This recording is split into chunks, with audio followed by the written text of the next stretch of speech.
পীর শাইখ হলো আপনার জীবনের জন্য একজন হলো বন্ধু, যিনি আপনার দুনিয়ার বন্ধু, যিনি আপনার আখিরাতের একজন বন্ধু হবে। আখিরাতের বন্ধু এইভাবে আপনাকে ভালো কথাগুলি ভালো আমলগুলি দিবে, এই জন্য আখিরাতের বন্ধু। এটা মনে করেন না যে হাসর ময়দানে পীর আমাকে তরে লয়ে যাবে, নওজুবিল্লাহ। পীরই তরে পারক কিনা হেঁটে দেখুক, পীরের চিন্তা করব। হাসরের ময়দানের কাজগুলি ভালো করবেন দুনিয়াতে, এই জন্য আখিরাতের বন্ধু। হাসরের ময়দানে দয়াল নবী সবার সাফায়াত করে নেবেন, এটা হলো ঠিক।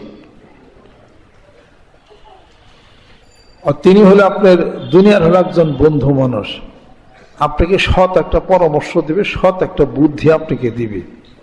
এই বুদ্ধি দেওয়াই হলো বন্ধু।